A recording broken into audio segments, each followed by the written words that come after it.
Okay, happy Wednesday, everybody. Let's go ahead and get started. This session will be recorded.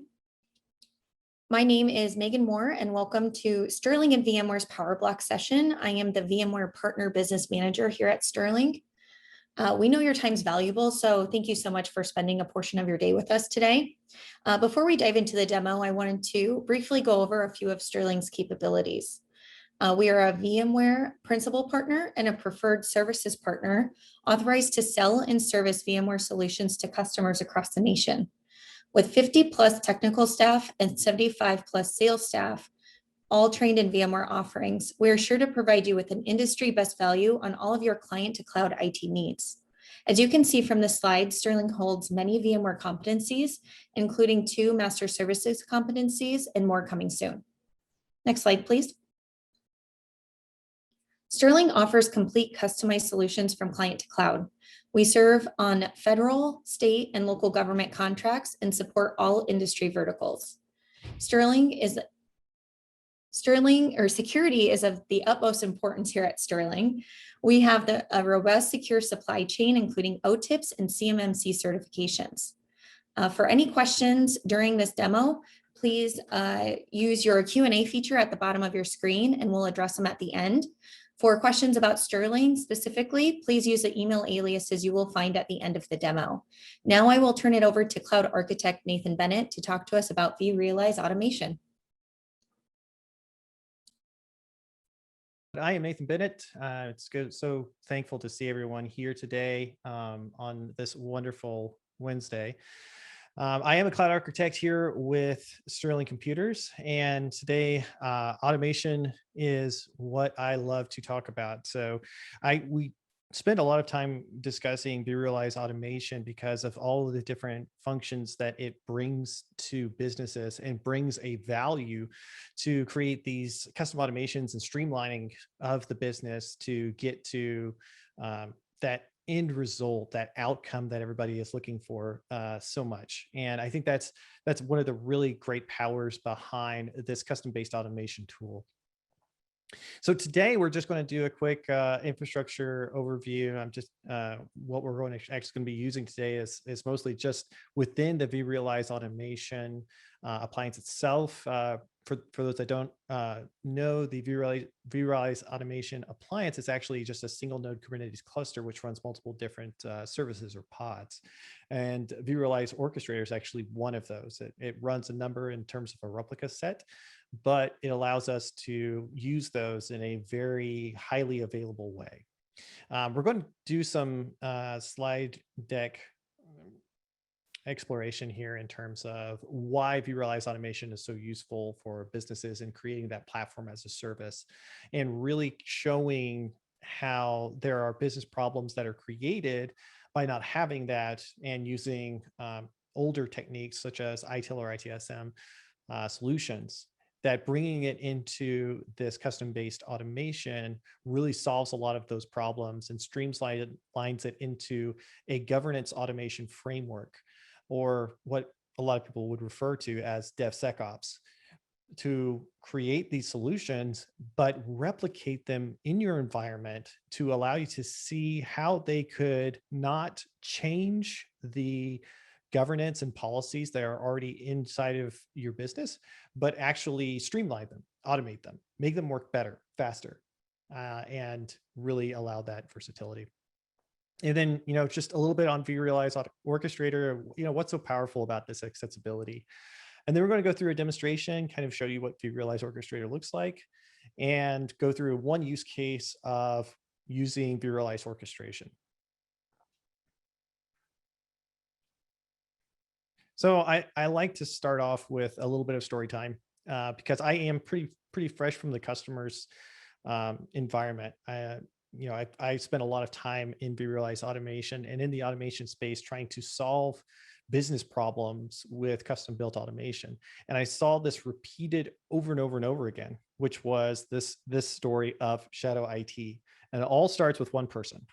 And That person could be a developer, could be a support person, could be a guy from operations trying to get something else done, but he always has a time constraint. So in this case, let's just say our little blue man is Jack, and Jack's a developer, and he has a sprint that he has to focus on. There's some code that needs to be QA'd, that needs to be checked, needs to be updated, and then pushed into their code repository. But he needs to check everything on the infrastructure that he writes it on. So what is he going to do? He's going to create a ticket, create a call to whoever controls that infrastructure, whether it be like the networking team, the operations team, what have you. So Jack's going to say, hey, I need this stuff. Can you please provide it for me? And then it goes into this waiting state. Now, this waiting state is pretty key to the whole problem, because the longer you wait, the more Jack starts having doubts. The more he has to then start tracking down whoever he sent this ticket to, the more he starts wondering, why is it taking so long? What is the problem? And like, can you guys please expedite this? Because I have a time constraint that's on me. Well, this disconnect between the infrastructure that he needs in this waiting period creates this problem in Jack's mind, at least, to say, you know what, this waiting period isn't a waiting period. It's a brick wall. And all I've done is send this ticket into the void. Nothing's actually going to happen. And now I have 3 days in order to run my sprint. What am I going to do? I've got to get something done. So what's Jack going to do? He's found this interesting thing called the public cloud, and he knows that he can create his own personal account as a developer, and he can just spin up whatever resources he wants. And that's what he does. He spins up a couple of boxes, runs his code out there, and says, oh, awesome. Now I've got the resources that I need. I've been able to test the code that I've needed to test. And now I can see easily what the problems are with my code base. And so he's going to go back to his manager and he's going to say, here you go. My sprint's completed. This is everything that I was able to accomplish. It was a whirlwind 3 days, but we got it done. What legitimately just happened was in the mindset of Jack, or developer. He now views how infrastructure is to be deployed and consumed in a completely different way. And it is not the one that is controlled by governance or policy. It is not the one that has guardrails to protect the business and protect the critical assets of the code base or any of those critical assets for the business within that governance guardrails. It is now outside, and it's become the Wild West because Jack's now realized that he can just easily do whatever he needs to do in order to get his function done quickly. So this is kind of a story of how shadow IT gets spun up more and more and more. And this is where vRealize Automation fills the gap. This is where that platform as a service that the public cloud allows is this front end. It is this front end of vRealize Automation to allow our developers or support person, whichever that person would be, to be able to come into this front end, click a button, and then request resources and get the resources he needs in order to perform the functions that he needs to perform, right? This is where that platform as a service is so critical to private clouds. And even if this extends into the public cloud in terms of multi-cloud. So for instance, if you're an AWS customer, you can use this in order to deploy multiple different machines into AWS, or it has access into Azure, and it also has access into GCP. So there's multiple different ways that you can do these things. But at the end of the day, if you're looking at something like this, custom automation can be a little daunting to look at. So from my experience, what you really need to focus on is the quick and easy stuff. Now, the quick and easy stuff is it's kind of a variable to the business and to the group that is in charge of creating this automation. And to me, the quick and easy stuff is normally really easy to find as the stuff that takes 5 or 10 minutes to do. The stuff that's really easy to automate because maybe it's just a quick script and maybe you've already scripted it. But you can take that and front end it with the platform. And by doing that, users can now come in and click a button, and then the people that the ticket would go to now no longer have a ticket. They just click a button, and which that performs the automation, which then grants that user whatever solution they need. This can also be connected into those governance and policies via this extensibility. And we'll kind of touch on that a little bit later. But automating those quick things pays dividends. And it also starts building the Legos or the building blocks that you need in order to continue to build your automation catalog and skill set. Because automating those first steps into automation are not going to be the cleanest, and they're going to be a little bit they might not be as dry, or dry is the don't repeat yourself statement as a lot of developers would want it to be in terms of functions, but it will get the job done, right? And so as you continue to move in this automation growth, it's all about creating those smaller building blocks that allow you to then automate the large and the heavy stuff. These are your multi infrastructure deployments that have networking components, that have complete operating system configurations, application deployments. This is the stuff that a lot of people want to get to and want to get there quickly. And they say, okay, we need to first automate this stuff. Well, a lot of customers, when they start saying, okay, we need to automate the large and the heavy stuff first, and they flip these, they run into so many different difficulties that they lose sight of what can be done, and they only see what can't be done, which is the stuff that they are trying to lift, which is extremely difficult, right? And so that's why a lot of times people lose sight of the versatility, and instead they move into this view of, this thing really doesn't work, which it does. It's just you're trying to do too much too fast. So this particular webinar, we're going to focus into the orchestrator side of it, which is really, in my experience, is where those building blocks are, right? It's where we can really start developing and deploying these kind of anything as a service extensibilities, right? So a little bit about vRealize Orchestrator. Number one, it is multi-language. A lot of people were extremely happy about this because for a long time in vRealize Automation 7, it was specifically JavaScript. And this is what I'm used to. So everything you see is going to be done in JavaScript. But if you're more used to writing functions in Python or Node.js or Power CLI, you have that capability now to write those functions within Orchestrator. vRealize Orchestrator is a workflow orchestration product. So what this means is that everything that you create is the atomic unit of a workflow. There's a start, there's an end, there's multiple different flows and data flows that you can create within that workflow, but that's the atomic unit that you create. These workflows can be nested inside of other workflows. For instance, if I write a workflow that does a specific function, say unlocks a user, right? I can take that workflow that does a very specific function, and I can combine that into different decision workflows that says, oh, by the way, is this user locked? If it is, then unlock him. And then kind of extend that versatility of that one function into multiple different things. When we did our webinar on ABX, this is similar to ABX Flow, where you're combining that function as a service into multiple different functions. Just in vRealize Orchestrator, it's more of a anything as a service with multiple different workflows. And anything as a service is something that vRealize Orchestrator focuses on.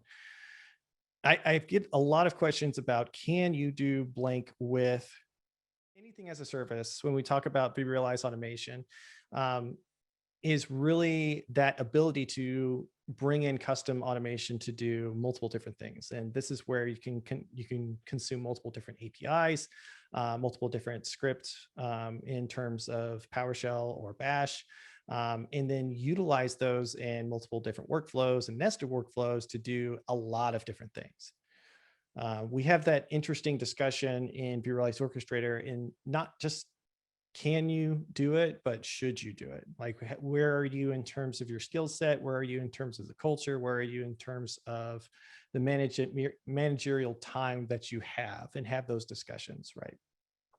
And finally, the extensibility of vRealize Orchestrator. Whereas you can utilize this with multiple lifecycle management solutions. And this is where the extensibility combining vRealize Automation and vRealize Orchestrator allows you to create this governance that creates specific automation functions previous to different IaaS functions or solutions or external ABX or what have you, and allows you to just break those apart and fire those off at different parts of the deployment. If there's an approval process, that's part of it as well. It allows you to just break them into easier chunks to say, this is how it would work in a governance area in terms of creating a ticket, going to a cab, pushing it into production, et cetera. And it allows you to break it into those different steps, and you can start streamlining it that way. So let's get into the actual demo now. And let's see if I can, I believe, I want to make sure that I can bring this back up. And I should still be sharing my screen. Can I get just a message back that you can see it? Yep, we can see it. Fantastic. Thank you. Yep. So we're going to hop into Orchestrator and just take a quick poke around into Orchestrator 8.4. So this is the newest updated version of vRealize Automation and Orchestrator, and it has this fun little system screen that you can see. Remember, the orchestrator host, or the host name, is actually a pod running within vRealize Automation. So it will have a really weird node host name. And that's why it's going to look a little bit different from what you're used to in your environment. And this is just kind of looking at the system's health. So it gives you a really quick pane of glass to see how we're doing, if there's any problems or any issues with the actual pod itself. If you go over to the usage tab over here, you can see all of the different automation solutions and workflows that we're currently running. One of the things that you can see over here is our recent workflow runs, what workflows are currently running, what failed. As you can see, if I look over this, a lot of my failed workloads are still there. I should probably clear those out. And then if you have favorited workflows, if you have workflows that are under an approval policy and that are waiting for input or need to have adjustments based off of input, those would be here. And then, it shows you what workflows are requiring specific attention so that the administrator can look into those things.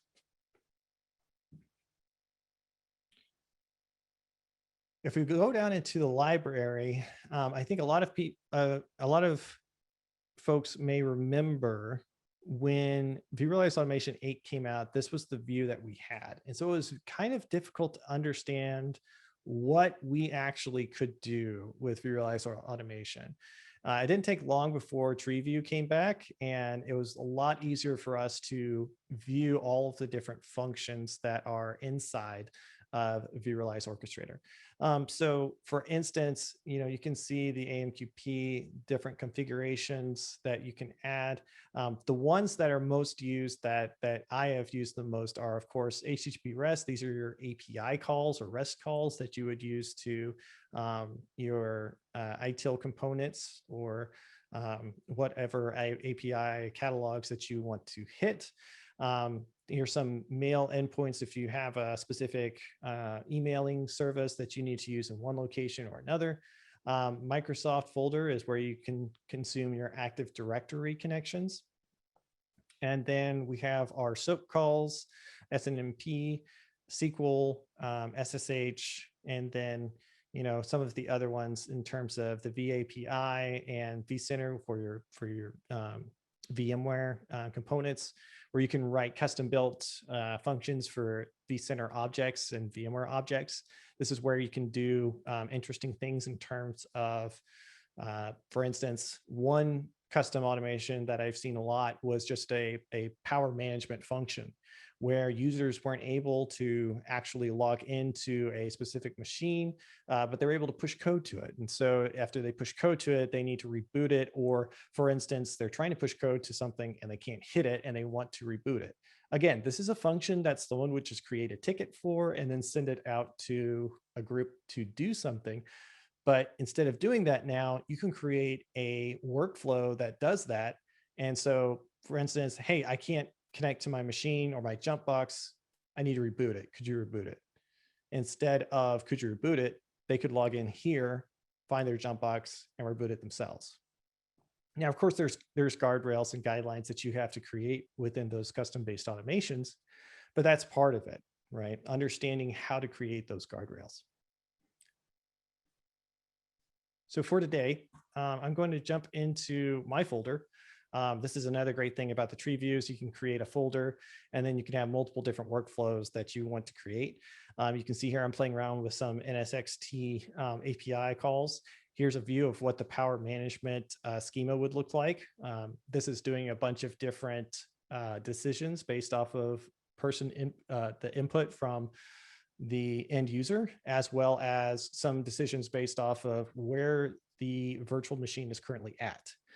For instance, if you're a Windows group, or if you have seen locked up operating systems and you try to reboot it through vCenter, a lot of times it will just still hang and it will say that, it can't actually reboot it. So a lot of times you have to just power it off. So this is what this does, where it says, okay, is this still hung after you've tried to reboot it? So it just shuts it down and does a straight power off to say, okay, cool. We can't reboot it, but it needs to be rebooted because we have it's dead in the water at this point. So it takes care of those functions, right? And those are the decisions and governance that you can kind of put around it. Another use case here is, this is a user management workflow that is, again, dependent on the inputs from the users. And this is where you can see what the inputs would be. For instance, user password, and all that information that is necessary for running the individual functions for the user. So for instance, and one of the things that we have to deal with in these custom-based automation solutions is conversions, because a lot of times we'll pull something which will be an array, or it'll be an object, and we have to break it down into usable pieces of information, like a string, or if you're using a specific AD object or AD user object, then you would have to break it into that particular object and then move it. And that's where a lot of the scripting parts come in. For us today, what we're going to do is a simple OS management and deployment to a Windows box. Now, when we look into vRealize automation, a lot of different things that automation groups are bringing to market, Cloud Init is the go-to property for Linux-based configurations. When we talk about Windows, Cloud Init doesn't fit in that area. There is functions that you can use, but I haven't seen the adoption of those solutions as much as Cloud Init in Linux. And so there's still this urge of, why can't I just run PowerShell scripts? And this is where you can have WinRM turned on a endpoint on a machine or in a template.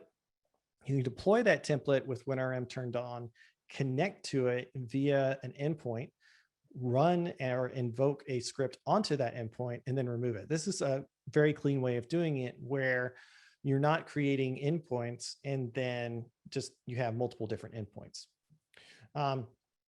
Here you can see the endpoints are very simple. I just have this input properties, which is actually pulling all of the properties from a deployment from vRealize Automation. excuse me.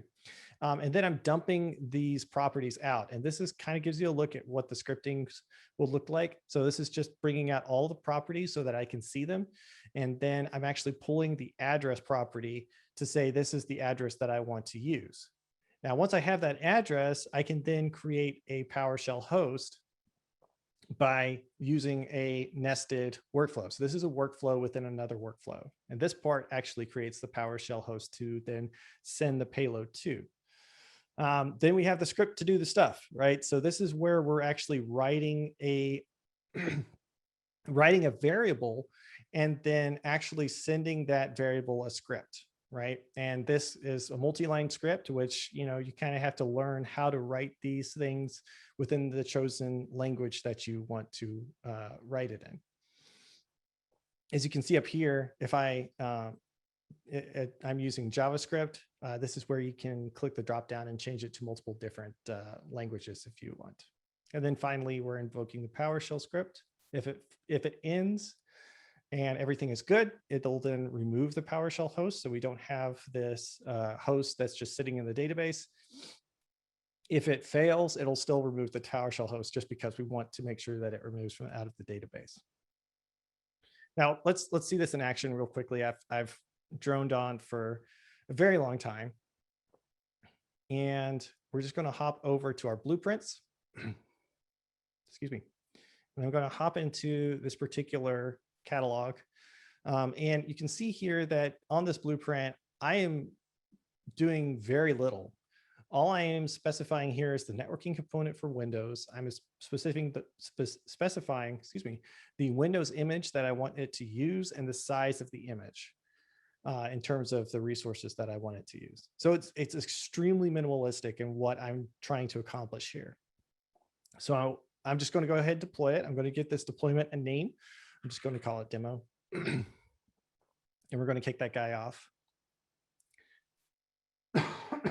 Excuse me. Now that we have this running, I'm going to show you the other side where we connect the blueprints with the lifecycle. This is on the extensibility tab within vRealize Cloud Assembly. And if you go here, you can see all of the events that are happening. And these all have these really long IDs. But if we look under subscriptions, this is where you create these automations that fire off depending on the life cycles. This is the one that we are currently going to be using. It's just, I've named it Windows, I've enabled it, and I've set it as a compute post provision. Now, the event topics are critical when we talk about life cycles. If you talk about like a compute pre-provisioning, it's a very specific time in the life cycle of the deployment. If you want to do like say you want to fire off a action or a workflow before anything's actually happened and before it's been approved, right? Say that's a really good time to create a ticket, right? You could actually create that with that particular event topic in that particular workflow. Now here under conditions, I'm doing a filter. This is where you filter specifically to blueprints or any other or different data IDs that you want to use. You don't actually have to do this. You could, if you wanted something like generating a ticket to work for every blueprint, you would have this open. And then it would basically kick off for every blueprint deployed. Under actions workflows, this is where you specify whether it be an ABX action or a vRealize Orchestrator workflow, what you want it to do, right? So here I'm using a Windows configuration workflow, and it's going to kick off, and then it's going to do what I've been telling it to, what I just showed how for it to do within that workflow. Blocking is basically to make sure nothing else happens until this is done. And then if you wanted to set it to a specific project, you can set that. If it fails and you want to set a specific workflow to kick off on failure, you can set that here as well. Now, this is where you can create so many different automations within the lifecycle for all the other functions that you would want, right?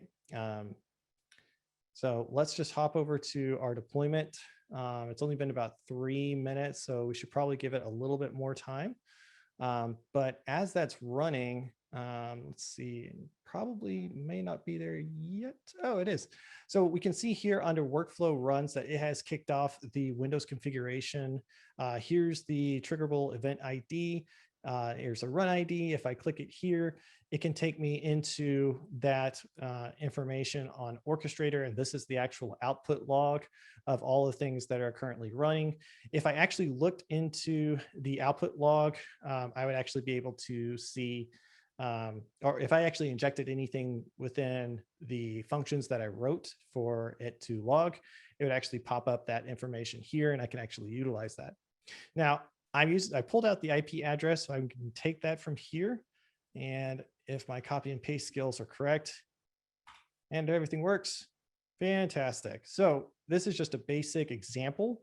It's just showing you how I can run this script against a remote host, right? So obviously this is a very static website using IIS. And so we had to do a couple of steps on that script that I was running. It was enabling IIS and then changing the main website to this particular website using HTML. And that's all I really did. And it's, a little bit simplistic, but that's kind of the goal here. You start small and then grow from that. So now I know, for instance, I know how to hit a machine that's already been deployed. I know how to create a PowerShell connection to it and then send PowerShell invocations. And I know how to move some files around, all those things. Those are the building blocks that I can build up into for additional application configuration settings. Now that I know that I can run PowerShell against it, I can almost run anything PowerShell and start looking into those avenues as well.